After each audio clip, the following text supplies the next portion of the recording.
Christian Horner is out at Red Bull, but do you really know what's going on behind the scenes? Think it's because of disappointing results? Think Verstappen pushed to get rid of him?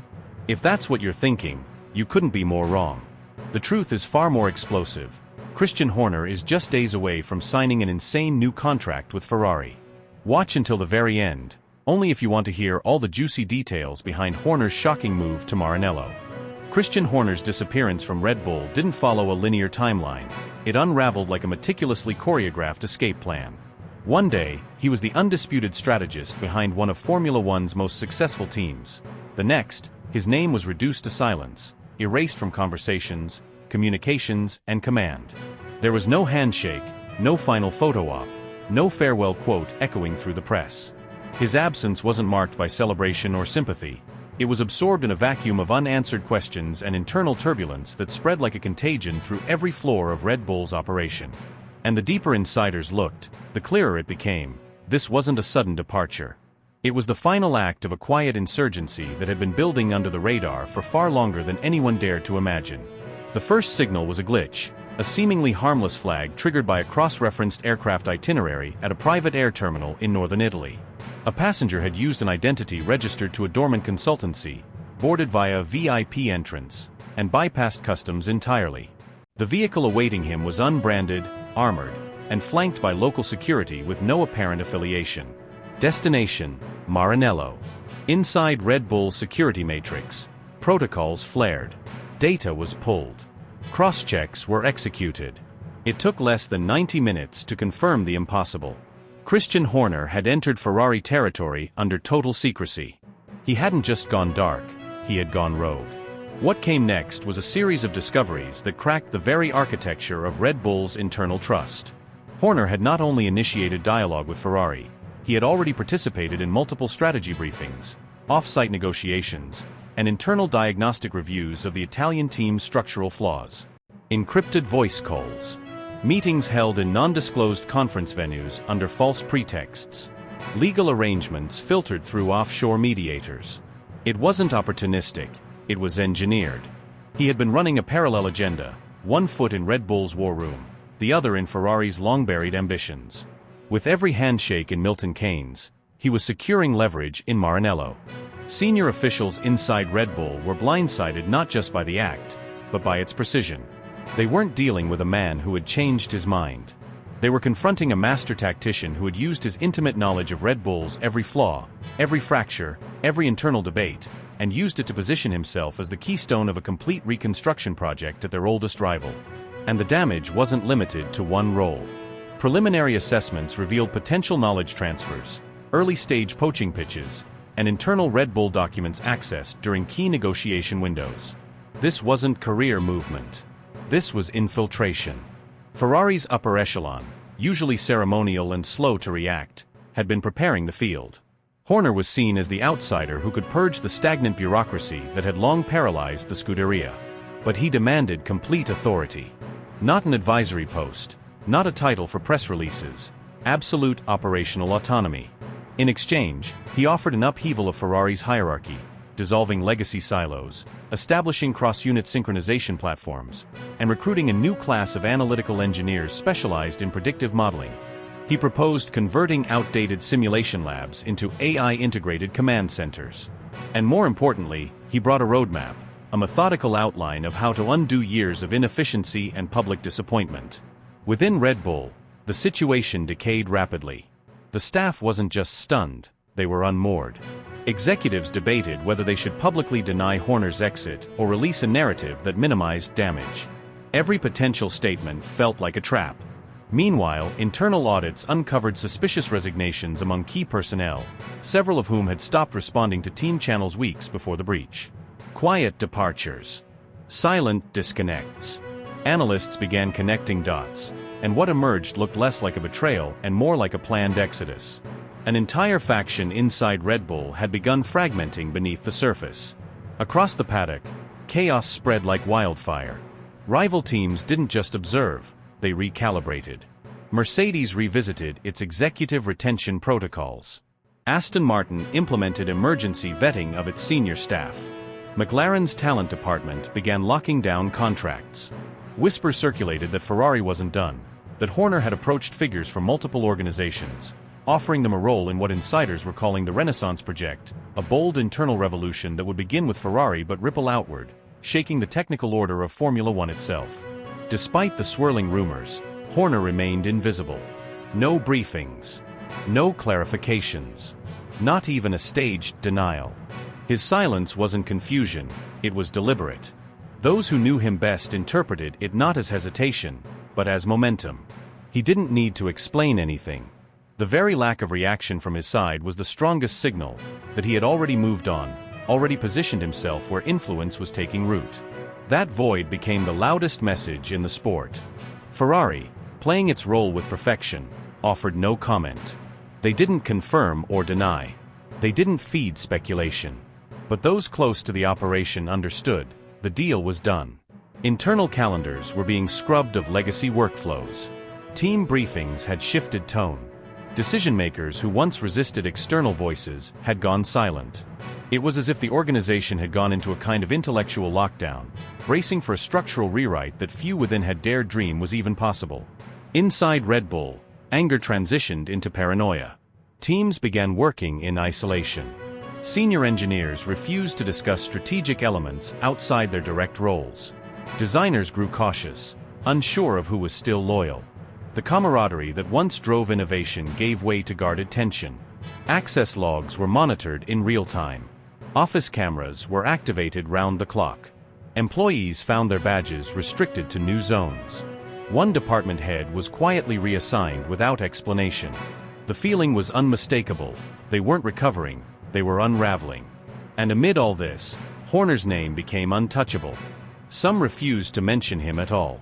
Others spoke with contempt, as if his very memory stained the team's history. A few, though, privately admitted they understood.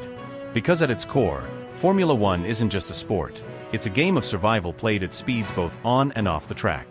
And Horner had simply outmaneuvered them, trading stability for supremacy, routine for reinvention. He hadn't resigned. He hadn't defected. He had executed a full-scale strategic extraction, quiet, brutal, untraceable. And now, the grid was no longer competing on the same terms.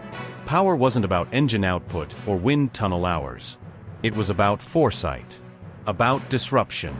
About who could see the next era before it arrived and shape it to their will.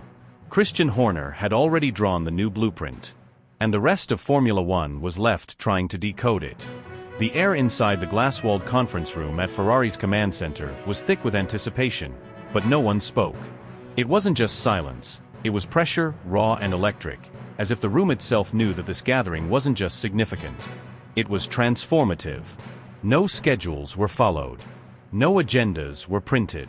There was no small talk, no water bottles, no smiles. What was unfolding wasn't a conversation. It was a power shift disguised as a meeting. Christian Horner wasn't there to listen or learn.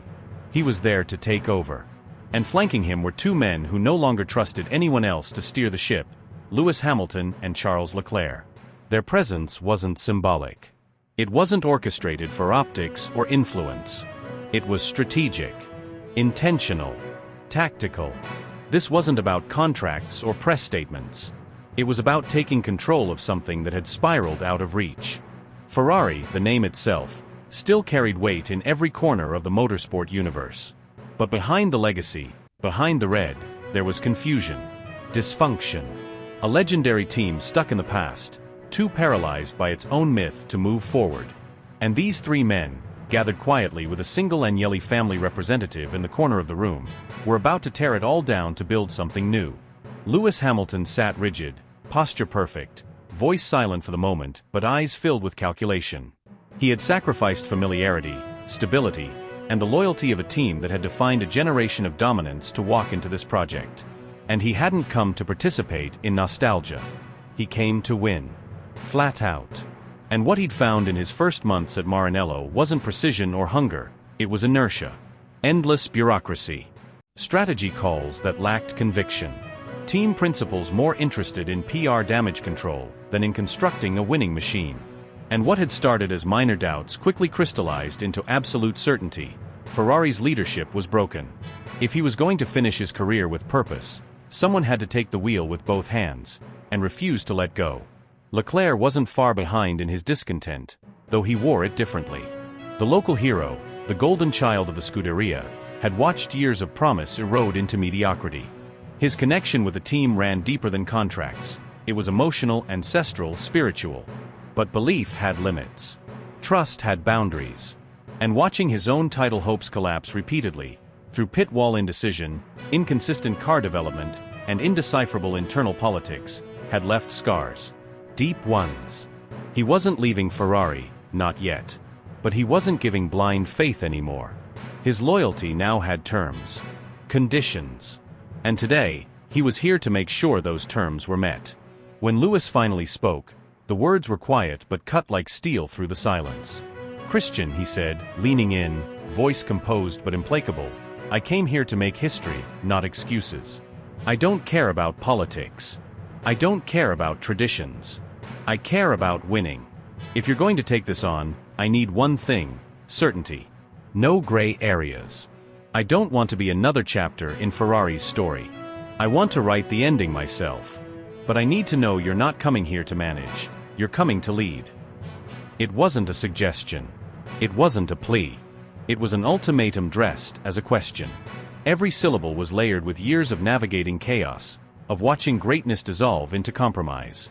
And Leclerc didn't interrupt. He didn't glance at Hamilton. Because this was bigger than either of them individually. This was the moment where Ferrari's drivers decided they weren't going to react to leadership anymore. They were going to install it. Christian Horner's gaze didn't flinch. He'd been in darker rooms. He'd survived civil wars inside his own team, headlines that tried to bury him, political minds that would have destroyed lesser men. His survival wasn't luck, it was mastery. The Christian Horner sitting in that chair wasn't the same man who had walked into Red Bull 20 years earlier. He had nothing left to prove, but everything left to conquer. And he knew that what Ferrari needed wasn't a brand manager, it needed a general. A ruthless, tactical operator with zero tolerance for confusion. He didn't speak right away. He let the silence stretch, let the pressure build, let the gravity of the situation fully settle. Then he leaned in, voice low and unshaking. "You want clarity," he said. "Here's the truth: if I take this team, I take all of it. I don't share power. I don't negotiate with committees. Lewis, you'll get everything you need. Not just preference, priority. Charles, you're not second in command. You're part of the assault. But we're not playing internal games anymore. Anyone who obstructs us, anyone who hesitates, is out. No matter their title. No matter their history. This isn't restoration. It's reconstruction. Brick by brick. Blood if necessary." The silence that followed wasn't awkward. It was electric. A pact had been forged, not through contracts or protocols, but through mutual certainty that what existed could no longer stand. The old Ferrari, the one that played it safe, that leaned on sentimentality and ceremonial leadership, had been judged and sentenced. The new Ferrari wouldn't wait for change. It would enforce it. The Agnelli family's emissary gave nothing away. But the room didn't need his approval. Because this wasn't about permission. This was momentum. Undeniable, unstoppable momentum. As the drivers stood and walked out, they didn't speak. They didn't need to. Their alignment had already been broadcast loud and clear, not with volume, but with clarity. And Horner sat alone for a moment longer, not reflecting, but calculating. Planning. The world outside still argued over lap times and driver pairings, obsessing over sponsorships, budget caps, and wind tunnel simulations. But they were missing the real story. While cameras flashed and analysts debated sector data, a new core of power had just been activated deep inside Maranello. Quiet. Brutal. Focused. The kind of shift you don't see until it's already unstoppable. By the time the public noticed, it would be too late.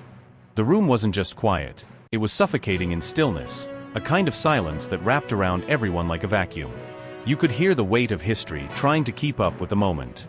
Christian Horner stood at the center, not seeking approval, not asking for trust, but issuing a blueprint. This wasn't negotiation. This was a shift in philosophy being delivered with the calm certainty of someone who had already thought 10 steps ahead. No one interrupted him. No one dared. Every word he spoke carved a new reality into existence. His eyes locked onto Lewis Hamilton, and his voice, firm and stripped of excess, hit harder than any dramatic outburst could have. "You've been the goal since the beginning. I didn't care about timing, about noise, about loyalty narratives. You are not arriving as an equal. You're arriving as the driver this entire operation will orbit around. I'm not interested in shared leadership or half measures. You lead. We follow." Hamilton didn't blink. He didn't nod. But the energy in the room shifted the moment those words landed. He had heard it all before: hollow commitments, vague support, conditional promises wrapped in team branding. But this wasn't that. Horner wasn't selling a dream. He was placing Hamilton at the center of a high-stakes machine designed to win without apologies. And the clarity was intoxicating. This wasn't about redemption. This was about elevation. About building something so brutally efficient it would dismantle the competition by its very existence. Every individual present, strategists, engineers, directors, even the quiet figures in the corners, knew they were witnessing something seismic. Ferrari wasn't simply bringing in a champion. It was tearing down the previous structure and replacing it with a weapon. One that didn't allow internal confusion or power struggles. The days of miscommunication, overlapping ambitions, and backroom whispers were being buried right there in that moment. Standing just out of the spotlight was Charles Leclerc, motionless, watching it all unfold with unnerving composure. He didn't flinch. He didn't interrupt. His face was unreadable, not because he was indifferent, but because he had reached a level of understanding very few drivers ever do. Charles had been through it all: devastating strategy errors, mechanical failures, emotional highs followed by catastrophic lows. And now, as the team he'd given everything to redirected its loyalty in real time, he didn't resist. He recalibrated. That subtle, almost imperceptible nod was the move of someone who saw the entire board. Leclerc knew exactly what this was. He wasn't losing his place. He was repositioning for maximum impact. The burden of carrying a fractured team had been lifted from his shoulders. No more endless media obligations asking if he was still the golden child. No more veiled internal rivalries over upgrades. Now, he had clarity. And in clarity, he could be deadly. Because Horner wasn't sidelining Leclerc. He was optimizing him. No longer required to lead every internal debate or take bullets for the team's strategic failures, Charles could now operate with freedom. Tactical, quiet, dangerous. Not the hero, something far more unnerving. The second blade in the same weapon. A weapon Horner was fine-tuning to a point. Hamilton's presence wasn't ceremonial. It was structural. Every operational pillar would now realign. Car development, setup focus, telemetry feedback, simulator sessions, logistics flow, everything would be refined with Hamilton's vision as the cornerstone. The car wouldn't just be fast. It would be tailored with surgical precision to the needs of a 7-time world champion. Horner wasn't looking for balance. He was designing imbalance that delivered victories. Behind the scenes, the mechanics were already recalculating. The aerodynamicists were adjusting parameters. Race engineers were drafting new feedback loops. The ripple effect would be felt everywhere, from the wind tunnel to the trackside command unit. And while the world outside would speculate endlessly about driver hierarchy, those inside the inner sanctum already knew this was not a story of rivalry. It was execution. Hamilton brought more than speed. He brought pattern recognition, pressure resilience, psychological warfare disguised as calm. He didn't just know how to win. He knew how to twist a season in his favor even when it wasn't meant to be. And now, with full institutional backing, he had the one thing even he had never truly been granted before: total design authority. And Leclerc, watching it unfold, didn't see it as an ending. He saw it as a beginning. A door opening that he hadn't realized existed. For the first time, he wouldn't have to survive Ferrari's chaos. He could thrive within its structure. With Hamilton absorbing the political spotlight and Horner eliminating internal ambiguity, Charles had space to become something no one saw coming: the finisher. The cold-blooded tactician. The precision strike. No one outside that room would understand what had really happened. Reporters would ask about team orders, about egos, about how 2 stars could share one garage. But that wasn't the story. The story was what Horner had engineered: a dual-force mechanism, asymmetrical by design, impossible to replicate. A system where the heat would chase Hamilton, while Leclerc carved gaps in the shadows. A unit built not to coexist, but to conquer. There were no celebrations. No backslaps. Just understanding. Everyone in that room felt the gravity settle. Horner had done more than make a declaration. He had drawn a line through Ferrari's past and set a course for something unflinching. Rival teams would feel it not through words, but in the datasheets, in the lap times, in the pit wall silence that comes when every strategy call is perfect. Hamilton. Leclerc. Horner. It wasn't a super team. It was a weapon system. And it had just been armed. Inside the heart of Ferrari's headquarters, the walls seemed to close in with anticipation. The fluorescent lights cast long, flickering reflections across the polished floor, as if the building itself knew something irreversible was about to happen. This wasn't just another technical meeting. This was a reckoning. The people in the room, high-ranking engineers, strategic directors, communication heads, legal minds, even silent observers from the board, could feel it. The temperature hadn't changed, but the atmosphere had. Something was shifting, something colossal, and it was all emanating from the quiet authority of one man standing at the head of the table, Lewis Hamilton. He didn't shout. He didn't pace. He didn't need theatrics. The power in his voice came from its calmness, controlled, deliberate, surgical. He wasn't proposing tweaks. He was unrolling a complete transformation of Ferrari's inner machinery. He questioned the latency of pit wall decisions, dissected the inefficiencies in mid-race communication, exposed how reactive the team had become instead of anticipatory.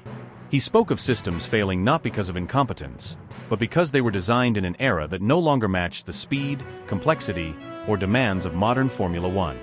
Hamilton wasn't there to diagnose. He had a solution. A radical redesign.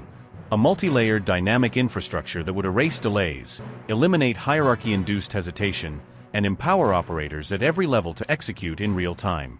His model was decentralized yet hyper-coordinated, a living system that could respond to changing race scenarios with the same precision as a driver reacting instinctively in a high-speed corner. He invoked elements of Red Bull's success, but never as imitation. He envisioned something entirely Ferrari, fueled by its history, structured by modernity, and propelled by relentless execution. Christian Horner, sitting quietly with his gaze locked on Hamilton, finally leaned forward. "This isn't a plan," he said, voice low and steady. "This is a trigger. Pull it, and everything changes." There was no argument. No counterpoint. Just an acknowledgement that what had been said couldn't be unheard. And once that line was crossed, there was no going back. At that moment, the structure inside Ferrari began to fracture. Not with chaos, but with precision. Fred Vasseur remained in title, but his influence had already been diluted. The authority in the room had realigned itself naturally, not by vote or force, but by logic. Everyone could see it. Hamilton wasn't just shaping direction. He was dictating momentum. And Horner wasn't challenging him, he was enabling him. A task force emerged almost instantly. Teams split off into private rooms, pulling out internal maps of roles and responsibilities. Evaluations were updated. Existing reporting lines were flagged for revision. Communication loops were tested, broken down, and rebuilt. Cross-departmental drills were scheduled to stress-test responsiveness. Bottlenecks were identified with ruthless clarity. Hamilton would personally oversee the integration of new telemetry systems, real-time command mapping, and a custom-built neural decision model designed to link Maranello with the track as a single decision-making entity. The car, the garage, the strategy room, they would no longer operate in sequence. They would operate in sync. Legal advisors were briefed without delay. Confidential memos were exchanged under encryption. Language was crafted to conceal the scale of what was happening. Advanced restructuring initiative, vertical agility implementation, cohesive competitive realignment, phrases meant to shield the public from understanding the internal combustion that was reshaping Ferrari's future. In reality, it was a complete power recalibration. Nothing was safe. No position guaranteed. Every system would be rewritten. Communication strategists began drafting stories before the media even smelled smoke. The goal wasn't damage control, it was myth-making. Ferrari wasn't reacting. Ferrari was reawakening. Messaging would frame the transformation as a visionary leap, a new era forged not from fear, but from the courage to evolve. Headlines like "Ferrari reinvented," "Driven by tomorrow," and "The Red Renaissance" were floated. Every word was measured. Every narrative was designed to signal inevitability, not transition. In the engineering bay, new workflows were quietly initiated. Simulation parameters were extended. Strategic models now incorporated multivariable predictions tied to live telemetry data. Practice sessions would become pressure cookers, replicating unpredictable race chaos to test crew adaptability under Hamilton's new doctrine. Every mechanic, strategist, and engineer would be retrained not just to respond faster, but to think ahead, to anticipate failure and counter it before it appeared. Hamilton, no longer confined to the role of driver, now functioned as an embedded tactician. He walked the corridors not as a celebrity, but as a constructor of the future. People listened not because they were told to, but because his presence demanded it. He asked questions that dismantled comfort. Why had they double-stacked in Hungary with a 3-second delta? Why hadn't the Aero team flagged a rear balance inconsistency in Q2 at Spa? Why was the wet tire pressure algorithm still calibrated to pre-2022 data? These weren't criticisms. They were wake-up calls. Horner watched with the quiet intensity of a man who had seen empires rise and fall. What he saw in Hamilton was something rare, not just the spark of a champion, but the discipline of a strategist. Not just talent, but design. What they were building wasn't a faster car or a smarter team. It was a new philosophy, cold, efficient, emotionally ruthless. And if it succeeded, it wouldn't just return Ferrari to the top. It would make them untouchable. When the last meeting adjourned and the final access keys were disabled for the night, no one spoke of victory. That wasn't the goal. The objective was control. Total, unwavering, systemic control over every variable that could shape a race weekend. Ferrari wasn't preparing to surprise the paddock. They were preparing to dominate it. Outside, the silence of night returned to the Maranello compound. But inside, the first chapter of something unrelenting had been written. There was no announcement. No social media teaser. Just the hum of servers running new models, the flicker of updated dashboards, and the quiet buzz of radios being recalibrated. The old Ferrari was gone. And what was emerging wasn't just different, it was designed to win. Every lap. Every race. Every year. Relentlessly. Inside Red Bull's command center in Milton Keynes, everything changed in a heartbeat. The meticulously managed organization, built on relentless order and control, was thrown into a spiral of confusion the moment whispers emerged about Christian Horner's covert encounter. To those at the highest levels, it wasn't just unexpected, it was an unforgivable breach. There were no second chances, no internal hearings, no controlled damage control. The reaction came like a blade, quick, cold, and irreversible. Horner's contract, long thought untouchable, was revoked immediately. There was no negotiation, no room to explain. The decision had already been made. In less than an hour, the systems that once carried his influence were purged. His keycards were rendered useless. His email accounts were shut down without warning. Internal networks blocked any remaining trace of his access. Files he'd spent years developing were moved under restricted clearance. IT teams worked with the urgency of a crisis, resetting passwords, cutting off communication lines, freezing documentation. No one addressed the team publicly. No explanation was issued. The silence was louder than any press release could ever be. By the time most staff had even processed the rumors, Horner had already become invisible within the structure he helped create. No send-off. No final debrief. No parting message to the crew he once celebrated victories with. He simply disappeared. The same man who stood at the forefront of podium celebrations, who orchestrated title-winning campaigns, who fought battles against the sport's most powerful figures, was erased, almost clinically, by the very machine he had once commanded. His office sat dark, untouched, as if time had frozen inside it. Colleagues who had once stood shoulder to shoulder with him were instructed not to speak. Everything about the termination was designed to be total. Beyond those walls, however, Red Bull's carefully maintained image began to fracture. Whispers turned into frenzied speculation. The paddock was electric with disbelief. Inside the team, tension escalated rapidly. Helmut Marko, the cold strategist behind Red Bull's relentless driver development system, reportedly exploded behind closed doors. Not since the Vettel-Ricciardo transition had emotions run this high within the executive ranks. Marco, whose influence stretches across Red Bull's global racing footprint, viewed the situation not only as disloyalty but as sabotage. He's said to have demanded immediate structural shifts. Internal politics, usually hidden beneath layers of corporate discipline, spilled into frantic closed-door sessions. Executives clashed. Middle management grew paranoid. People began choosing sides without knowing where the fault lines even lay. There were questions nobody dared to ask. Who knew about the meeting beforehand? Was this part of a longer plan? Did Horner act alone, or was he acting on someone else's offer? Every trusted ally became a potential conspirator. In a culture that thrived on absolute hierarchy, the sudden collapse of one pillar threw everything into doubt. Meetings that once focused on racing strategies were now filled with whispered concerns about succession and survival. Then came Verstappen, the reigning champion, the most dominant driver of his generation, the man around whom Red Bull's present and future revolved. He wasn't warned. He wasn't involved in the decision. He received the news just like any outsider might, late, and far too late to influence anything. Insiders say the reaction within his camp was dead silent. Verstappen himself didn't express rage, but observers noticed the shift. The fire in his eyes dimmed for a moment. His normally tight-lipped attitude became colder. And when he did speak, it was brief, calculated, and wrapped in the kind of restraint that hides deeper frustrations. Max doesn't need to shout. He communicates volumes through silence. Horner had been more than a team principal. He was part of the foundation.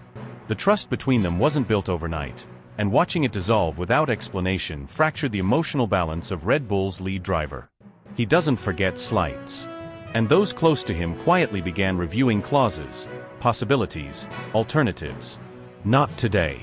Not tomorrow. But the seed had been planted.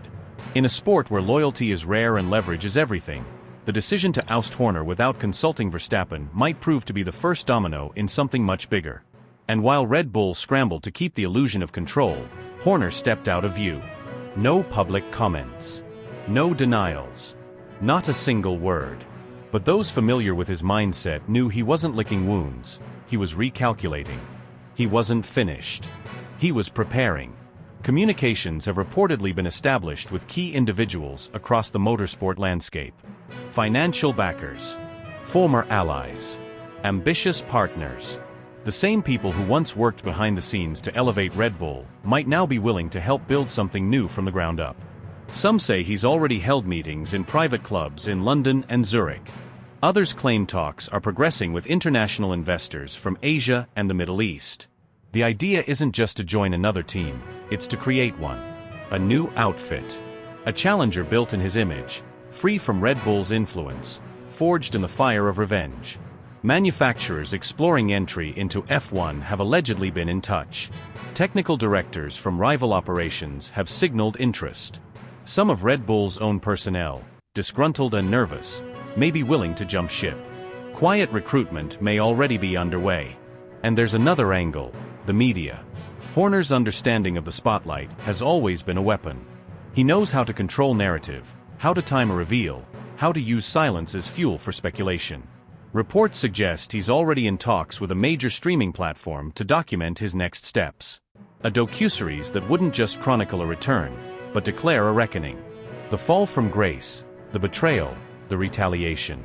The perfect story arc, one that ends not with a resignation, but with a championship won on his own terms. Nothing in Formula One stays hidden forever. Secrets leak. Allegiances shift.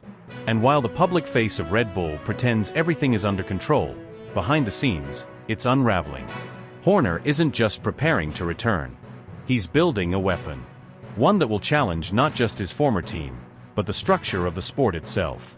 Not with bitterness. With calculation. Precision. Purpose. Every day he stays quiet, the anticipation grows. Because when he finally speaks, when he finally moves, it won't be subtle. It will be the kind of move that resets everything. Even now, as the paddock buzzes with speculation and analysts scramble for explanations, most fail to understand the full scope of what is truly unfolding. What's happening isn't a routine change or a headline-grabbing twist. It's the disintegration of an old order and the silent rise of a new one. This isn't a switch. It's a disruption. Lewis Hamilton didn't walk away from Mercedes to retire comfortably or bask in legacy. He left to ignite a transformation from within the most emotionally charged, historically burdened team in Formula One. And he's not doing it for romance. He's doing it for control, for supremacy, for the right to bend the future of the sport to his will. Hamilton didn't just change teams. He altered the gravitational pull of the entire grid. He saw what others ignored, that Ferrari, behind the myth and dysfunction, was the perfect vessel for a new era. He's not chasing records anymore. He's chasing permanence. He wants to be the force that resurrects Ferrari, not as a nostalgic monument to greatness, but as a cold, relentless machine engineered to dominate. He's not interested in being remembered fondly. He's interested in being remembered forever. He's not adapting to Ferrari's past. He's reshaping its future from the inside out, one decision at a time. Charles Leclerc, once the unchallenged face of the Scuderia's ambitions, now finds himself in the most complex moment of his career. No longer the future, he's the present under interrogation. Every glance from engineers, every rumor swirling in the background, every strategic call that favors the other garage adds to the silent pressure tightening around him. He is no longer shielded by potential. He's being measured in real time, and the metrics are ruthless. But under the surface, Leclerc is adapting. Fast. There is no other option. The arrival of Hamilton doesn't have to be a death sentence for his ascent. It could be the very crucible that forges him into something harder, sharper, more lethal. Either he becomes a leader who thrives inside chaos, or he gets devoured by it. There is no middle ground. Christian Horner didn't flee Red Bull. He departed with precision. He sensed the tremors before the structure cracked. The internal conflict, the political warfare, the subtle erosion of control, it was already underway. And while everyone was watching the top of the podium, Horner was looking underneath the surface, where stability was crumbling. When he walked away, it wasn't in defeat. It was in cold, calculated liberation. Now, armed with insight, experience, and a blueprint for systemic domination, he enters Ferrari not as a savior, but as an architect of total reinvention. He isn't coming to tweak. He's coming to rebuild, silently, decisively, with no room for tradition or hesitation. Ferrari under this new alignment isn't aiming for victory, it's designed for obliteration. Departments are being overhauled, roles reassigned, data pipelines restructured. There is no sentiment left. Only precision. There is no nostalgia allowed. Only results. Hamilton brings experience forged in chaos, in controversy, in championship wars that tested more than talent, they tested psychology. Leclerc brings raw speed and explosive instinct, a natural weapon waiting to be honed into consistency. Horner brings structure, power dynamics, and a talent for turning dysfunction into dynasties. This isn't a super team. It's a silent conquest machine. Elsewhere, the competitors are still playing catch-up, clinging to old glories or hoping for breakthroughs that never arrive.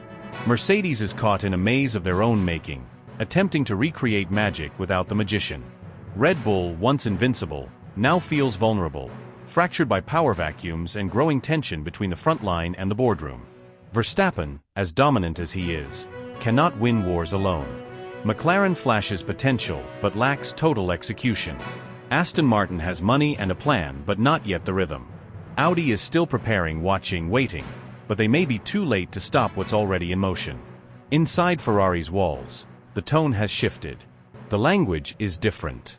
Gone are the days of emotional outbursts and reactionary decisions.